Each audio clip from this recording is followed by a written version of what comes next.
Shalom para pemirsa yang diberkati oleh Tuhan, kita berjumpa kembali di diskusi pelajaran Sekolah Sabat yang dipersembahkan oleh Gereja Masehi Advent Hari ke-7 Uni Indonesia Kawasan Barat. Pemirsa, apakah Anda suka atau berminat untuk berinvestasi? Dalam pelajaran ke-6 ini dengan judul Menyimpan Harta di Surga, Yesus memberikan kepada kita strategi berinvestasi terbaik di dunia. Tuhan menginginkan agar hati kita ada di surga, jadi supaya hati kita di surga, harta kita juga kita simpan di surga. Untuk mendiskusikan pelajaran kali ini, kita kedatangan seperti biasa Pendeta Sony Situmorang, Direktur Komunikasi Uni Indonesia Kawasan Barat, dan juga Pendeta Kurnaidi dari Conference Jawa Timur. Shalom Bapak Pendeta sekalian. Shalom. Terima kasih telah hadir di pelajaran yang ke-6 ini, tidak terasa sudah hampir setengah jalan. Dan seperti biasa, saya akan bacakan beberapa salam dari para pemirsa yang setiap minggunya setia menonton dan sangat-sangat menambah kehangatan dan juga kemeriahan pelajaran diskusi kita. Ada Oma Lena Tampenawas dari Jemaat Rumpin Suradita Banten, Manalu Washington di Cirebon, Irin Joni Ginda, Shirley Saerang di Jakarta, Global Ministry di Sabah, Malaysia, dan juga Gebi Soyawan. Untuk nama-nama berikut, adakah tanggapan dari Pendeta Kurnaidi menanggapi salam dari para pemirsa kita? Silakan Pendeta. Oh ya, puji Tuhan. Kami sangat terberkati dengan atensi dari para pemirsa tentunya, dan ini sangat menguatkan kami secara pribadi. Dan salam dari kami untuk semua pemirsa. Dengan pelajaran-pelajaran kita ini tentunya kita semakin memahami bahwa Tuhan Yesus sudah semakin segera datang. Semoga kita semua semakin bersemangat, dan nanti saat Kristus datang kita boleh bersuka cita menyambut Dia. Terima kasih. Terima kasih, saya mengaminkan Pendeta, karena yang diberkati bukan hanya para pemirsa saja, tetapi secara mutual, kami yang juga melayani bertemu setiap minggu di layar juga terberkati. Untuk Pendeta Sony Situmorang, ada 2 komen khusus yang ingin saya bacakan. Yang pertama dari Bapak Robi Tengor, katanya, terima kasih kepada Pendeta Sony yang membaca dan menjelaskan apa yang ditulis pada pelajaran Sekolah Sabat. Mantap, aku suka, katanya seperti itu. Dan berikutnya dari sahabat kita Kevin Manurip, katanya literasi dan pemahaman yang luar biasa, jadi lebih tahu tentang konsep menangani utang ala orang Advent. Salah satu konten Sekolah Sabat yang berkualitas. Tetap semangat komunikasi UIKB. Kita tahu ada banyak konten Sekolah Sabat Pendeta, tapi bukan kompetisi, malah saya melihat ini merupakan suatu dinamika yang baik gitu ya Pendeta. Ada tanggapan sendiri dari Pendeta?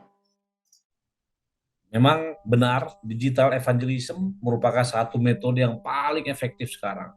Jadi kita mau kalau boleh semua terlibat. Walaupun ada Sekolah Sabat Uni, kalau bisa ada yang lain mulai saja. Jangan ragu-ragu. Kenapa? Karena firman yang dikabarkan akan berbuah, tumbuh dan berbuah nantinya. Buat Bapak Robi dan juga Kevin, kita akan berikan yang terbaik sesuai dengan kemampuan kita. Biarlah Tuhan yang menyempurnakannya. Tuhan berkati kita. Amin. Sebelum nanti Pendeta Kurnaidi akan berdoa buka bagi kita, saya akan bacakan ayat intinya terlebih dahulu dalam Markus 8 ayat 36 dan 37. Apa gunanya seorang memperoleh seluruh dunia, tetapi ia kehilangan nyawanya?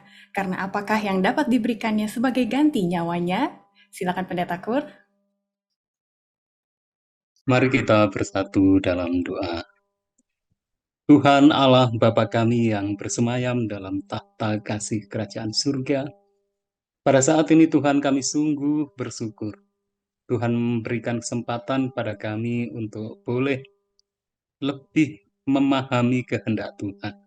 Dan teristimewa Tuhan, pada saat ini kami rindu agar kami dapat hidup semakin bijaksana, sehingga saat Kristus datang yang kedua kali nanti, kami benar-benar boleh bersedia menyambut Kristus, dan ketika kami hidup di dunia ini, kami tidak terhanyut, tidak terbujuk oleh berbagai rayuan yang ada di dunia ini, dan kami lebih menginvestasikan baik harta kami, bahkan segenap kehidupan kami untuk kehidupan yang kekal.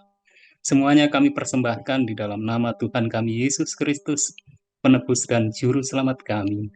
Amin. Amin. Mari kita berdiskusi bersama para pemirsa yang belum memiliki materi pelajarannya, boleh dicari online di internet dengan mengetik Sekolah Sahabat, biasanya sudah muncul pelajaran-pelajarannya. Dan seperti biasa di akhir dari episode ini kami akan menanggapi beberapa pertanyaan langsung dari para pemirsa sekalian.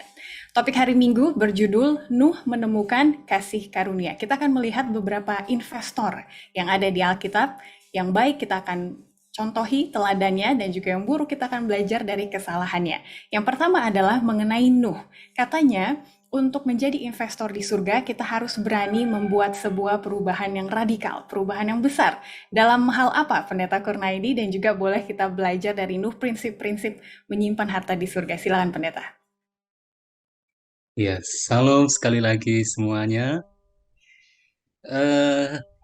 Adalah sangat penting. Pertama, saya sangat tertarik dengan apa yang tadi disampaikan oleh Saudari Ivi, yaitu kalimat atau kata berinvestasi.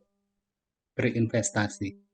Nah, tentu kalau kita bicara dari konteks atau konsep investasi ini, maka investasi itu bukan sesuatu yang sekarang kita keluarkan uang atau keluarkan sesuatu sekarang kita dapat. Ya, kalau itu namanya bukan investasi lagi tentunya. Nah, dari konsep itulah maka kemudian kita sekarang melakukan sesuatu untuk apa yang akan datang. Nah, inilah yang dilakukan oleh Nuh.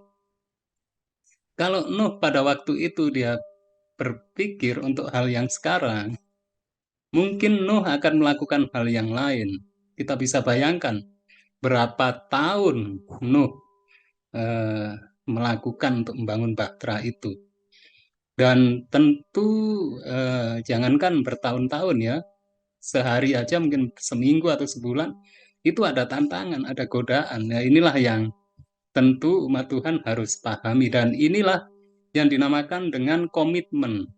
Jadi saat Nuh berinvestasi, Nuh melakukan kehendak Tuhan, itu dituntut komitmen. Inilah perubahan besar, perubahan radikal yang dimaksud. Jadi perubahan yang bukan hari ini berubah, kemudian besok balik lagi ke yang lama, lalu besok berubah. Ini kalau begitu bukan perubahan yang radikal, tapi perubahan yang kadang berubah, kadang nggak berubah. Inilah yang dimaksudkan perubahan yang radikal, yaitu melakukan sesuatu dengan komitmen, dan sesuatu itu bukan sesuatu yang populer di zaman Nuh, begitu juga di zaman sekarang. Orang lebih mencari keuntungan, tetapi Nuh bukan mencari keuntungan saat ini. Nuh lebih berpikir ke depan, dan perubahannya itu ditunjukkan dengan menuruti atau melakukan apa yang Tuhan katakan. Kalau kita membaca di Kejadian pasal 6 sampai pasal 9, Nuh melakukan tepat seperti yang Tuhan kehendaki. Jadi itulah yang mungkin bisa saya sampaikan, Saudari Ivi. Terima kasih. Jadi satu tips yang bisa kita pelajari dari investor Nuh adalah sabar melakukan pekerjaan Allah yang ia minta, gitu ya. Terima kasih Pendeta Kur sudah membawa kita di sana. Dan Pendeta Sony, ada pertanyaan di bawah dari hari Minggu dikatakan, supaya kita siap untuk melakukan perubahan yang besar, sebenarnya yang dituntut kepada kita adalah kesetiaan dalam hal-hal kecil. Lukas 16 ayat 10. Boleh Pendeta tambahkan bagaimana menanti perubahan yang besar memang tetap diminta kesetiaan pada hal-hal yang kecil. Silakan Pendeta. Baik, terima kasih. Satu hal yang kita akan coba lihat dalam hal-hal yang kecil. Namun sebelum ke sana, ada satu gambaran yang sangat luar biasa yang perlu kita perhatikan dalam konteks Nuh. Nuh dan saudara sama-sama berada dalam situasi yang sama. Nuh sudah diinformasikan bahwa air bah akan datang. Bersiap-siaplah. Sedangkan kita saat ini sudah dikatakan bahwa Yesus akan datang. Pada waktu itu Nuh tidak tahu bagaimana air bah itu, dia hanya percaya dan yakin. Itu sebabnya tadi kalimat investor digunakan apa? 120 tahun dia membangun bahtera. Yang harusnya dia bisa bangun rumah, beli tanah atau apapun itu, dia kasih hidupnya. Dia kasih keluarganya hanya untuk melayani Tuhan. Demikian juga dengan kita. Kita tidak tahu kapan Kristus akan datang. Namun yang pasti, apakah saudara mau berinvestasi? Nah, masalahnya apa perubahan-perubahan dasar yang kita lakukan sama seperti Nuh? Mungkin perubahan yang pertama adalah yang kita lakukan adalah apa? Kita harus merubah karakter kita. Kemudian berani mengambil keputusan. Bahkan kalau bisa kita katakan ada hal apa? Harus orang bilang apa? Discernment apa? Bijaksana, arif untuk hal tersebut. Nah, untuk lebih jelasnya nanti para pemirsa bisa baca dalam Lukas 16 ayat ke-10. Sangat jelas dikatakan di sana. Namun, untuk mengakhirinya sebagai gambaran satu ilustrasi akan Nuh dan kita, mungkin Ivy boleh baca paragraf terakhir bagian tengah. Kita tidak tahu. Secara mendasar. Secara mendasar, hal ini berarti bahwa kita harus sabar melakukan pekerjaan yang Allah minta kita lakukan bagi pengharapan pada upah yang lebih mulia di masa depan. Kita tidak tahu kapan Kristus akan kembali. Dalam satu pengertian, itu tidak masalah.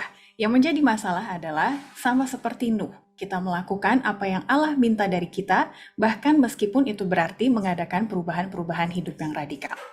Pertanyaannya, apa yang Allah minta dari Anda? Kalau Anda sudah merasakannya, apakah Anda sudah melakukannya, atau Anda tetap diam hingga saat ini? Itu dari saya. Terima kasih. Jadi mulailah dari situ, maka kita sudah mulai berinvestasi di surga. Kita lanjut ke hari Senin, dari investor Nuh. Kita akan melihat investor Abraham dengan judul Abraham, Bapa Orang yang Setia. Perubahan radikal seperti apa yang Allah minta dari Abraham dan bagaimana Abraham meresponnya? Pendeta Kur, silakan. Iya, terima kasih sekali lagi. Jadi tadi Nuh, kemudian ini Abraham. Kalau di Alkitab, ini itu sebabnya Nuh, Abraham masuk di Ibrani pasal 11 sebagai saksi-saksi iman. Berbeda orang, tetapi memiliki prinsip yang sama. Prinsipnya sama. Nah, masalahnya adalah kalau pada waktu itu, baik Abraham maupun Nuh ini belum ada Alkitab pada waktu itu. Tetapi karena iman itulah, meskipun belum ada Alkitab, tidak seperti kita sekarang, tetapi yakin benar dengan apa yang Tuhan perintahkan. Nah, ini yang menjadi masalah sekarang pada kita justru. Kita ada Alkitab, dan kita tahu bahwa apa yang dilakukan Nuh itulah yang benar. Kemudian apa yang dilakukan Abraham itu juga adalah yang benar. Kemudian kita tahu juga bagaimana yang salah, seperti Lut nanti kalau kita belajar. Tetapi kembali ini masalah bagi kita. Terkadang kita hanya belajar Alkitab bukan didasari percaya kepada Alkitab itu sendiri. Nah, inilah yang prinsip. Prinsip Nuh, Abraham memiliki prinsip yang sama, yaitu apa yang Tuhan firmankan, meskipun itu tidak secara seperti sekarang ada tertulis di Alkitab, saya tidak tahu bagaimana waktu itu cara Tuhan menyampaikan pada Nuh juga Abraham, apakah dalam bentuk suara pun juga bagaimana ya, atau mimpi seperti apa, saya nggak bisa membayangkan itu karena saya tidak mengalami tentunya. Tetapi prinsipnya sama. Tuhan berfirman dan diyakini oleh Nuh, oleh Abraham, dan dilakukan. Inilah prinsip. Dan dilakukan ini tentunya tanpa kompromi dan dengan penuh komitmen, tidak sekarang dilakukan lalu nanti melanggar, nanti dilakukan lagi, tidak seperti itu. Inilah yang jadi prinsip baik Nuh maupun Abraham. Demikian saudari Isi yang bisa kami sampaikan. Terima kasih pendeta. Jadi Nuh tadi ditekankan mengenai kesabarannya melakukan pekerjaan Allah untuk waktu yang lama. Kalau Abraham ditekankan tentang kesungguh-sungguhannya untuk taat gitu ya, walaupun tidak kelihatan mau kemana, hasilnya seperti apa. Dan itulah yang menjadi pertanyaan di bawah dari hari Senin, pendeta Sony Situmorang. Jadi apa relevansinya kepada kita sekarang ini? Mungkin kita tidak melihat hasilnya gitu ya, tapi kita tetap dituntut untuk percaya seperti Abraham dan juga Nuh. Silakan pendeta tambahkan. Baik, terima kasih. Abraham sendiri artinya ayah yang dimuliakan. Kalau orang bilang bapak orang percaya, bapak orang setia. Lalu ketika berbicara mengenai bagaimanakah Abraham mengedepankan keputusan-keputusan rohani. Satu hal yang pemirsa perlu ingat dalam perjalanan sekolah sahabat ini adalah, ingat Abraham seorang pangeran ya. Ingat kisah Melkisedek, ingat kisah perpuluhan. Dan saya yakin itu dihubungkan di sini, makanya namanya dimasukkan dalam perjalanan sekolah sahabat kita.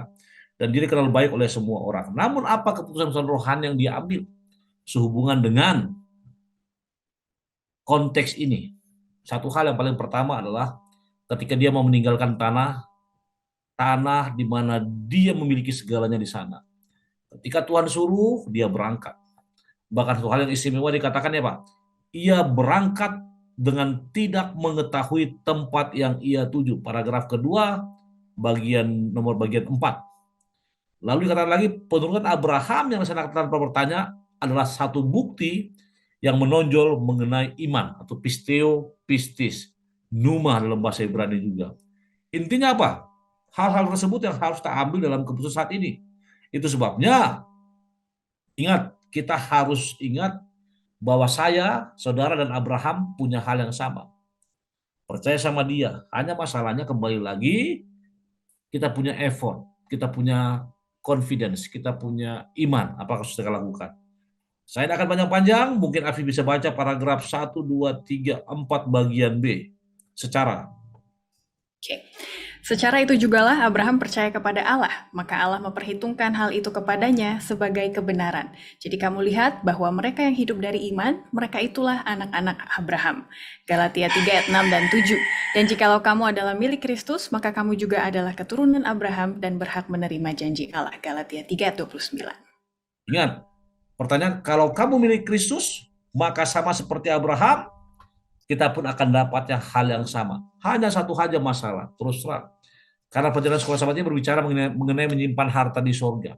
Instead of kita menyimpan harta di sorga, maka tendensi atau kecenderungan kita mau menyimpan harta di dunia ya Mas Kurya, mau menyimpan harta di dunia. Bahkan saya katakan, bahkan mungkin kami, para pendeta, kadang-kadang mau mungkin fokus terganggu oleh karena apa? Harta dunia. Namun, pelajaran pekan ini sangat mengconvincing kita untuk lebih apa? Untuk lebih mengedepankan hal-hal rohani dibandingkan duniawi. Dan Abraham serta Nuh yang tadi menjadi panutan yang baik. Terima kasih, Ivy. Terima kasih, menarik sekali ya. Abraham kaya, tetapi ketika memiliki pertimbangan rohani, dia tidak menjadikan kekayaannya menjadi batu sandungan. Dia tetap dahulukan keputusan rohani dan juga panggilan Tuhan. Terima kasih. Kita lanjut ke hari Selasa. Sekarang kita akan melihat contoh investor yang buruk. Dan tadi Pendeta Kurnaidi sudah menyebut satu nama, yaitu Lot, gitu ya. Apa pilihan-pilihan hidupnya yang sebagai seorang investor mungkin kelihatannya ini menguntungkan gitu ya. Lot kan mencari tanah yang menguntungkan, tapi sebenarnya di balik itu pelajaran rohaninya tidak sama seperti pelajaran ekonominya dalam tanda kutip ya. Silakan Pendeta Kur tambahkan. Iya, terima kasih Saudari Ivi. Dan ini bisa dikatakan berbanding terbalik dengan dua tokoh yang sebelumnya ya. Inilah yang tidak dimiliki oleh Lot dibandingkan dengan Nuh dan Abraham, yaitu keberanian. Lot tidak berani mengambil resiko saat menurut Tuhan. Lot ini bukan orang yang jahat. Lot ini juga orang yang mengenal Tuhan. Ya, bahkan dia sangat dekat dengan Abraham. Tetapi yang tidak dimiliki oleh Lot adalah keberanian. Jadi, satu pelajaran sebelum kita masuk ke bagaimana kemudian akibat Lot ini. Kita sebagai umat Tuhan memang harus memiliki keberanian saat kita mengikut Tuhan, harus berani secara total mengikut Tuhan atau tidak. Inilah yang kalau kita hubungkan dengan buku Wahyu ya. Baik engkau jangan suam, lebih baik kau panas atau dingin. Karena kalau suam mengikut Tuhan, tapi kemudian tidak berani ambil resiko, ya hasilnya akan seperti Lot. Nah, inilah jadi pelajarannya saat kita mengikut Tuhan, harus komitmen, harus berani melakukan perubahan yang radikal, meskipun itu rugi. Tetapi dengan iman kita yakin bersama dengan Tuhan, pasti kita menang. Lot memilih untuk keuntungan sesaat dan hasilnya dia justru rugi. Demikian, Saudara Ivi yang bisa kami sampaikan. Ya, betul sekali Pendeta. Jadi ada keambisiusan untuk mencari keuntungan gitu ya, tapi dia melupakan hal-hal yang Allah kehendaki. Mari kita hubungkan ini dengan pertanyaan nomor 2 di hari Jumat, Pendeta Sony Situmorang. Yesus mengamarkan tentang tipu daya kekayaan. Apakah yang sedang dibicarakannya? Bagaimana kekayaan menipu kita? Sepertinya Lot memilih tanah itu karena jelas-jelas tanah itu akan menguntungkan gitu ya, dekat dengan kota besar. Apa salahnya memang berinvestasi di sana? Tapi apa yang dilewatkan oleh Lot dalam hal ini? Silakan Pendeta Sony. Sangat relevan ya pertanyaan Mm-mm. tersebut dengan kehidupan Lot. Ingat para pemirsa bahwa Lot merupakan keponakan dari Abraham. Oke. Bahkan kalau saudara mau lagi gali lebih dalam Alkitab, bahwa sebenarnya dia ketika bersama Abraham dia tidak punya apa-apa. Namun satu hal yang membuat dia kaya raya ketika dia bekerja sama Abraham dan juga pindah, dia ikut. Sama seperti sekarang ini seorang owner perusahaan mempekerjakan keponakannya dan keponakannya ini pintar ambil hati saudaraku. Akhirnya dapat dapat dapat semuanya dan ketika owner tersebut pergi dia pun ikut. Nah, hanya masalahnya ketika mereka sudah kaya raya semua, ternyata ada pertentangan di antara para hamba ya, biasa itu normal di perusahaan juga begitu. Nah, ketika Abraham melihat hal tersebut, apa yang dia buat? Nah, ini bedanya. Saya ingin katakan makna rohani atau keputusan rohani yang diambil Abraham di sini. Para pemirsa bisa lihat di situ Abraham yang seniornya yang harusnya bisa memilih tanah mana duluan dia kasih kepada Lot. Nah, dan ingat tadi tipu daya ya. Kalau saya jadi Lot atau kalau orang normal berpikir maka Lot akan mengatakan ya udah Tuhan Abraham dulu lah kan saya ini hanya pengikut. Tapi yang seharusnya dia ngomong begitu apa yang dia buat? Coba mungkin Avi baca paragraf 2. Meskipun mudahnya Lot bisa membenarkan keputusannya untuk pindah ke kota itu, semuanya sangat tidak baik untuk dia di sana. Dan ketika Abraham mendengar apa yang terjadi kepadanya, dia tidak mengatakan, "Sayang sekali Lot, engkau menuai apa yang engkau tabur." Tetapi dia datang untuk menyelamatkannya. Terus, Terkadang dalam pencarian kita untuk hal-hal yang lebih banyak, kita tidak belajar pelajaran kita dengan baik. Lot kembali ke Sodom. Tetapi dalam belas kasihan Allah yang besar, Allah mengirim utusan-utusan untuk mengamarkan Lot dan keluarganya, memberitahu mereka tentang kehancuran yang tertunda di kota-kota itu. nah long story short kata orang, singkat cerita, Anda bisa melihat sebab akibatnya, konsekuensi yang apa yang dia terima. Sehingga ini menjadi pelajaran bagi kita semua ketika kita mengedepankan kepentingan pribadi, kepentingan diri, kepentingan duniawi, maka ingat saya ingin katakan, maka ada hal-hal yang boleh kita tidak sanggup hadapi. Memang Lot orang percaya, masih ingat nanti ketika istrinya menjadi patung apa? Patung garam, ya masih ingat ya? Patung garam itu mengekspresi dan juga apa anaknya nanti ada terjadi sesuatu. Ini mengekspresikan ketika pandangan saya fokus ke Tuhan, maka biarlah hal-hal rohani saja yang apa saya ambil. Tapi ketika saya pandangan duniawi, maka saya bisa cenderung menjadi seorang Lot ya. Itu sebabnya dikatakan Lot melihat sendiri bagaimana istrinya menengok ke belakang. Itu paragraf bawah kalau saudara baca. Walaupun sudah ada malaikat yang mengamarkan. Karena apa? Hatinya masih di kota tersebut. Nah, bagaimana dengan kita saudaraku? Tipu daya. Saya ingin katakan, saya tidak katakan bahwa orang Kristen tidak boleh kaya. Boleh, sangat boleh untuk menemukan Tuhan. Namun, untuk mendapatkan kekayaan, saya ingin tegaskan di sekolah sahabat ini. Jangan menggunakan segala tipu daya untuk mengambil keuntungan pribadi. Jangan saudara. Tapi apa? Berserah kepada Tuhan, seperti ayat mengatakan, Allah akan memenuhi segala kebutuhan. Asalkan apa? Cari dia pertama. Cara dulu kerjakan kebenarannya, maka semuanya akan ditambahkan kepadamu. Terima kasih, Ivy. Sudah jelas sekali, terima kasih pendeta. Kita lanjut ke hari Rabu dengan satu orang yang melakukan tipu daya juga. Ada Yakub dengan judul Dari Seorang Penipu Menjadi Pangeran. Apa yang bisa kita pelajari dari keputusannya yang salah, pendeta Kur? Dan bagaimana sepertinya dalam cerita Lot dan Yakub yang ditekankan adalah belas kasihan Tuhan gitu ya. Walaupun mereka salah, investasinya buruk, tapi Tuhan berkemurahan dalam segala sesuatunya. Silakan pendeta Kur. Iya, jadi kembali ya, ini lebih menarik kalau kita dituntun sekarang ke pelajaran mengenai Yakub. Ya.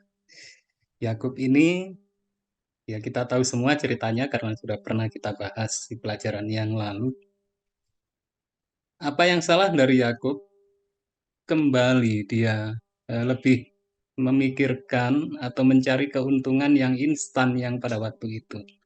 Dan kembali juga hasilnya justru rugi, lebih rugi dari apa yang dia dapatkan ya pada waktu itu.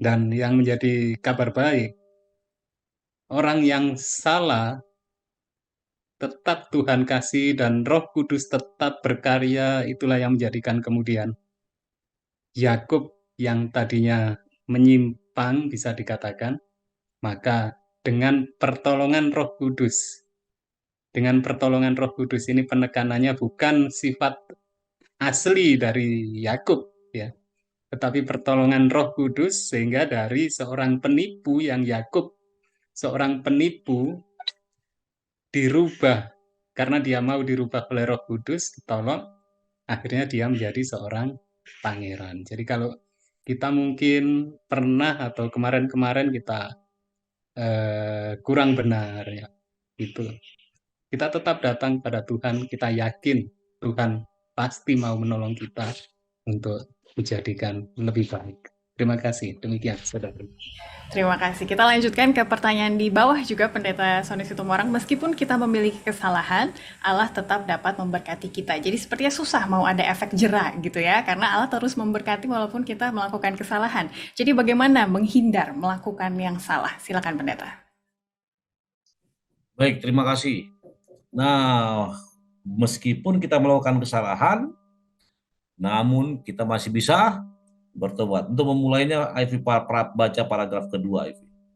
Oke, melalui kerendahan hati, pertobatan, dan penyerahan diri, manusia yang berdosa ini telah menang terhadap pemerintah surga. Ia meneguhkan pegangannya terhadap janji-janji Allah, dan hati dari para kasih yang tidak terbatas itu tidak dapat menolak permohonan orang yang berdosa itu. Oke, terima kasih. Ya. Jadi apa pertama, saudara? Kerendahan hati. Nah, masalahnya di mana kerendahan hati ini berada? Kalau bicara mengenai kerendahan hati, orang mengarah ke dalam satu bahasa Inggris humble atau humbleness ya, kerendahan hati. Nah, ketika orang coba mengurainya lagi, apa itu kerendahan hati? Beda rendah hati merendah diri. Namun dengan jelas di sini kerendahan hati diikuti dengan pertobatan dan penyerahan diri. Kata pertobatan dan penyerahan diri Inilah lagu Sion kita I surrender all. Arti semua saya serahkan kepada Tuhan dan mengatakan bahwa saya manusia berdosa. Kalau itu kita sudah lakukan, maka sama seperti Yakub akan bisa kita ubah. Apa itu? Lanjutkan, Ivy. Kesalahan yang telah menuntun kepada dosa Yakub dalam memperoleh hak kesulungan dengan tipu daya sekarang jelas dinyatakan di hadapannya. Ia tidak berharap kepada janji-janji Allah, tetapi telah mencoba dengan usaha sendiri untuk mewujudkan sesuatu yang akan dilaksanakan Allah di dalam waktu dan caranya sendiri. Yakub telah menerima berkat yang telah menjadi kerinduan jiwanya. Dosanya sebagai seorang penipu telah diampuni. Betapa besarnya pun dosa kita, kesalahan kita. Apa dikatakan? Ketika Anda minta pengampunan, Anda bertobat, Anda menyerahkan diri, maka pertanyaan di bagian bawah sangat-sangat relevan. Meskipun saudara saya memiliki kesalahan, Allah tetap memberkati kita.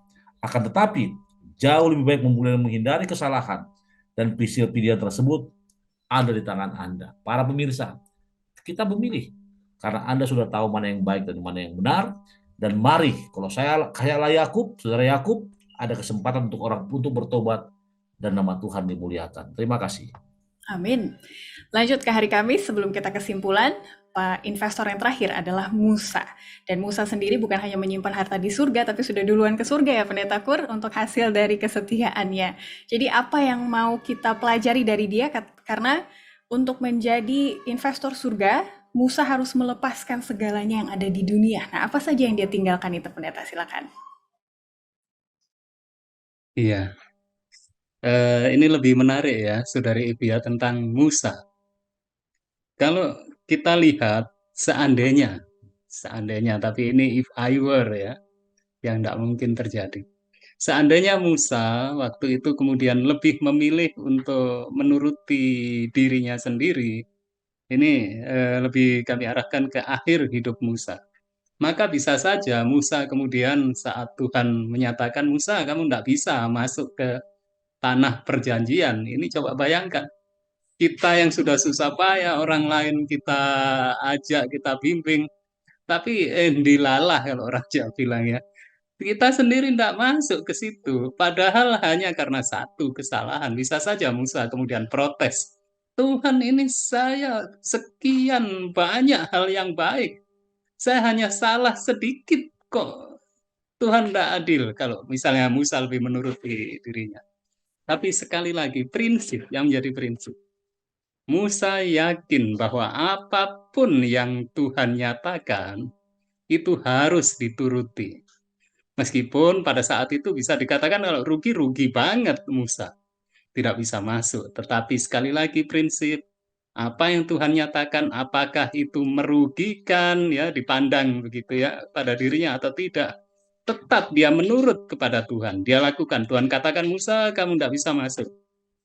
Kalau mungkin bahasa sekarang, yes sir, siap untuk tidak masuk. Ya itu yang kami bisa sampaikan, saudara Ibu.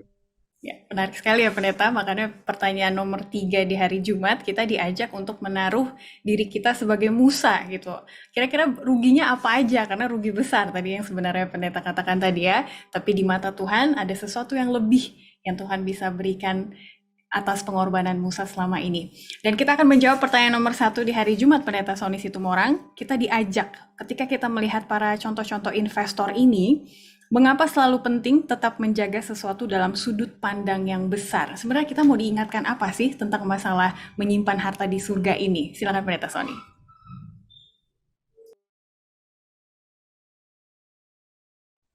Baik, terima kasih. Terima kasih banyak. Nah, sudut pandang atau perspektif. Nah, saya katakan tadi bahwa perspektif, bahkan saya katakan tendensi manusia untuk mencari harta di dunia. Namun, dikatakan apa yang harus kita lakukan agar kita bisa menjaga sudut pandang yang benar. Contohnya Musa, atau kita bisa katakan Yokebed ya, Yokebed. Kenapa saya katakan Yokebed? Dia tahu waktunya sangat singkat ketika uh, istri Fir'aun atau putri Fir'aun mengambil Musa, lalu diberikan kepadanya untuk diasuh selama berapa lama? 12 tahun. Dia melihat Yokebed hanya memiliki 12 tahun untuk mengajarnya anak berdoa, percaya dan menghormati Allah, dan untuk tabiat hidup melayaninya. Sehingga ketika dia kembali ke Mesir, maka pertanyaan nomor 3, nomor 1, sangat-sangat relevan. Musa diberikan ajaran yang benar, sudut pandang yang benar, iman yang benar. Bahkan coba mungkin Ivy baca paragraf pertama, mulai dari Yokebed, tengah-tengah. Yokebed hanya memiliki waktu 12 tahun untuk mengajar anaknya berdoa, percaya, dan menghormati Allah, dan membentuk tabiatnya untuk hidup melayani. Selama bertahun-tahun Musa dilatih di istana kerajaan Mesir, dan Musa dididik dalam segala hikmat orang Mesir, dan ia berkuasa dalam perkataan dan perbuatannya. Ketika Musa menjadi seorang pria dewasa, dia membuat keputusan sadar untuk mengubah kehidupannya dan cerita sejarah. Paragraf ketiga, lanjut. Tetapi apa? Sebagaimana yang dikatakan kitab suci, dia memilih lebih suka menderita sengsara dengan umat Allah daripada untuk sementara menikmati kesenangan dari dosa. Dan berbicara mengenai penderitaan, sebagian besar dari buku Keluaran berkaitan dengan tantangan dan cobaan Musa, yang bahkan setelah semua yang ia lalui, tetap tidak dapat menyeberang ke tanah perjanjian. Tetapi pada akhirnya, kita semua tahu bahwa Musa membuat satu pilihan yang benar, meskipun ada saat-saat dia harus bertanya-tanya dalam dirinya sendiri jika dia benar-benar memilikinya. Terima kasih, itu sangat menjawab. Terima kasih, sudah lengkap sekali. Dan sebagai kesimpulan, saya mau arahkan Bapak Pendeta sekalian kepada judul pelajaran kita ya, menyimpan harta di surga. Jadi apa yang diperlukan dari kita untuk menjadi investor di surga? Kita boleh tinggal di dunia, mungkin boleh kaya juga di dunia, tapi jangan lupa untuk menyimpan harta di surga. Boleh saya mulai dari Pendeta Sony Situmorang terlebih dahulu. Silakan Pendeta. Kenapa kalimat menyimpan harta di surga selalu ditekankan di Alkitab? Karena itu merupakan tendensi manusia. Sama seperti kenapa hukum keempat dikatakan ingat dan putusan hari Sabat. Karena ada tendensi manusia akan melupakan hal itu. Beda dengan kata jangan dalam hukum ke-6 sampai hukum ke-10. Nah, ayat ini mengatakan, apa gunanya seorang memperoleh seluruh dunia tapi kehilangan nyawanya? Karena apakah yang dapat diberikannya sebagai ganti nyawanya? Dunia ini merupakan temporary, sementara, saudara. Itu sebabnya saya ingin katakan, ketika Anda berbicara mengenai investasi surgawi, maka itu harus dilakukan dari sejak dini, bukan nanti. Sekarang ini saya terus terang, Ivy banyak lihat, waktu dia kerja, pemilik perusahaan, pimpin perusahaan, bukan saya katakan lupa Allah, tapi dia apa? Ya biasa-biasa, tidak terlalu. Tapi ketika dia pensiun, seolah-olah dia mau balas semua, mau bayar semua dengan super aktif. Saudara-saudara, saya tidak salahkan itu. Yang saya katakan, ketika engkau bersama dengan Allah, sama seperti Musa, sama seperti Nuh, sama seperti Abraham, dari sejak dini, mari kita mengedepankan Allah di atas segalanya. Terima kasih. Amin. Pendeta Kur, silakan tambahkan penekanannya. Ya, terima kasih sekali lagi. Jadi menyimpan harta di surga.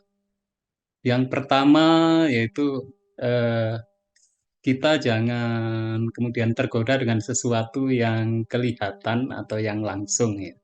Dan dunia menawarkan itu gitu. Surga kita tahu ini surga kalau sekarang kita ditanya surga seperti apa ya. Kita hanya sebatas apa yang dinyatakan di dalam Alkitab ataupun Roh Nubuat tentunya. Nah, tetapi inilah yang dimaksudkan kita hidup oleh iman. Jadi saat kita menyimpan harta di surga, maka yang sangat penting bagi kita, kita harus meyakini bahwa surga itu ada. Kemudian di dunia ini segala sesuatunya kita simpan bagaimanapun tidak kekal dan akan rusak, akan habis. Tetapi kalau kita simpan di surga, maka itulah simpanan kita kekal dan tidak akan rusak. Demikian yang bisa kami sampaikan, Saudari Ivi. Terima kasih. Jadi para pemirsa sekalian boleh dipertimbangkan untuk mulai berinvestasi di surga mulai dari sekarang, gitu ya. Sekarang mari kita tanggapi dua pertanyaan yang telah masuk. Yang pertama saya arahkan kepada Pendeta Kur. Pertanyaan ini dari Bapak Michael Gabrish. Pertanyaannya adalah, apakah dosa kalau ada yang meminjam uang tapi saya tidak kasih pendeta karena saya tahu dia susah untuk mengembalikannya? Apakah jadi dosa bagi saya? Silakan Pendeta Kur. Iya, terima kasih sekali lagi dan ini sangat menarik ya. Memang masalah utang ini yang kemarin ini banyak sekali yang bertanya. Iya. Hutang, masa gini enggak boleh, gini enggak boleh gitu ya. Tapi eh, saya sangat sangat apa ya, sangat menaruh perhatian ke Roma pasal 8 ayat 13. Di Roma pasal 8 ayat 13 mungkin ada baiknya saya baca. Roma 8 ayat 13. Eh, sorry. Bukan Roma 8 ayat 13 ya rupanya ya. Roma 13 ayat 8 terbalik ya. Jadi demikian dinyatakan. Janganlah kamu berhutang apa-apa kepada siapapun juga. Tetapi hendaklah kamu saling mengasihi. Sebab barang siapa mengasihi sesamanya manusia, ya sudah memenuhi hukum Taurat.